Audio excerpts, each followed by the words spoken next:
Sa public works po, marami po tayong kailangan na pag-usapan sapagkat marami pong proyekto dito po sa lungsod ng Baguio na napag-uusapan po ng kasalukuyang administrasyon. Meron po ba tayong masasabi po sa mga kasalukuyan na proyekto na ating pong gagawin at kailangan tutupan? Of course, unang-una, yung mga projects na yan is yung kung ano yung mapag-usapan ng city development planning office natin, of course, ng ating butihing mayor, kung ano po yung mga may suggest nilang mga project at ang daming projects na nakalinya dyan at nakabinbin na gagawin natin para dito sa ating siyudad ng Baguio.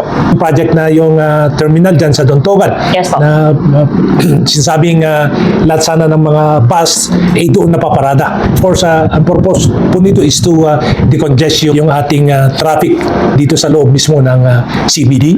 So yan ang alam pong project na may tutuloy at of course itong ating public market. Dyan, itong sewer treatment plant natin at saka mga ibang mga projects na sa ating namumuno ng ating syudad kailangan natin para sa ikabubuti ng syudad ng Baguio. Opo, pero po sa inyo pong opinion, dapat po ba na itong mga proyekto na ito ay kailangan gawin? O kailangan pa rin po ng mas masinsinan po na pag-aaral at public consultation? Actually, before I took over as a newly elected councilor, napag-usapan na ito. So it went yung sinasaban nating consultation, pero sabi ng iba, hindi pa kailangan mo nang kunin talaga yung pulso ng tao. So it will all depend really doon sa city council kung anong magiging action namin. Alam mo naman na we are in a democratic country, kung ano yung gusto ng majority, ay yun po ang nasusunod.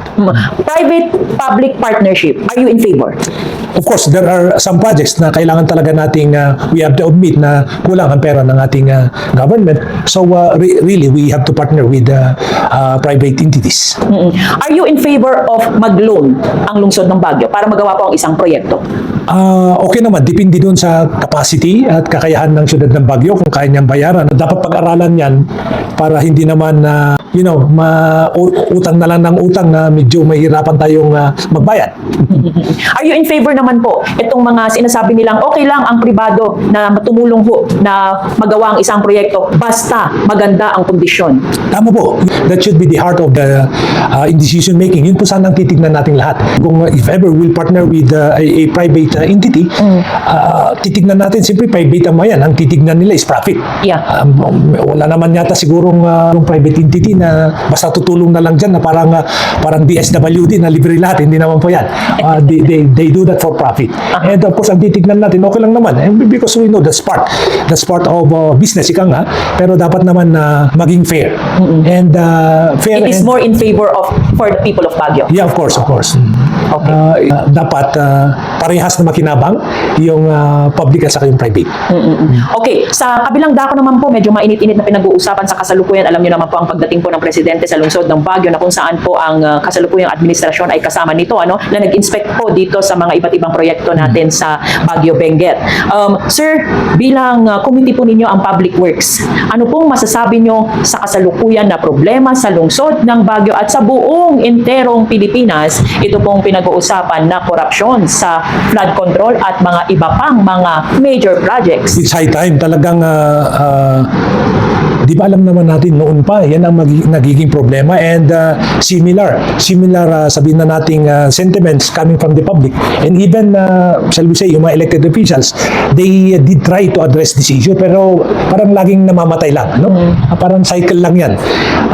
Maganda itong nangyari ngayon kasi buong Pilipinas nga ang reaction and we have a president who himself says na mahiya naman kayo. So that's a good sign na nagigising na tayo on the issue of corruption. Kung totoo ang ba ngayon, and I know na totoo kasi hindi naman maglalabas si Senator Lacson kung wala siyang basihan. Ang ating presidente who went around mismo sa buong Pilipinas at tinignan ang mga projects na ito, nakita niya na talagang may katotohanan yung issue on corruption. Kaya lang siguro mas maganda kung merong madimanda, kung merong matanggal, kung merong mga sabihin na natin yung ghost project, dapat ibalik ng kontraktor yung pera para maniwala yung tao na seryoso tayo. Kasi kung hanggang sa ganyan lang na sabihin na nating imbestiga, wala namang patutungan, wala din. At the end of the day, sasabihin wala namang naipakulong, wala namang sabihin na nating na demanda, wala namang sinabihang ibalik nyo kasi pera ng tao yan, dapat maibalik yung supposed to be na amount ng proyekto na yan. And at the same time, tama din po yung issue on itong ating rock netting. Oo, talagang noon pa, nung medyo napunta ako sa Kabayan noon, we were invited by the mayor and the official of Kabayan due to the smoke-free, vape-free Baguio natin. Gusto nilang i-replicate doon. I was invited to go there. Nagkaroon ng earthquake last year, or 2 years ago. 2 years ago yata yon. And nakita ko yung rock netting kasi natin dito. So, na bumisita na rin kasi ako sa Japan at saka sa Korea. Nakita mo yung rock netting nila, iba yun talagang yung bundok, i-slope mo na yan. So pag nilagyan mo ng rock net, di sigurado yun na hindi masisira yung rock net. Dito sa atin kahit nakatayo yung bundok, ilalagyan mo ng rock net, ano silbi nun, di ba? Hindi naman masama yung rock net. Ang masama dyan, yung implementation nito. Hindi lahat ng problema pwedeng susolusyonan ng rock netting. Di ba? Kung kailangan isiminto mo, bakit rock net ang gagamitin mo? And pinakamatindi dyan yung overpricing. You know? Siguro napanood na natin, nabasa natin na yung binabanggit ni President Marcos, yung price nito is ganito kung kukunin mo sa market, pero nagiging 10 times yata yung price niya pag ini-implement na ng mga kontraktor. Opo. So, ano pong inaasahan natin sa inyo pong pamumuno bilang committee po, Chair, on Public Works?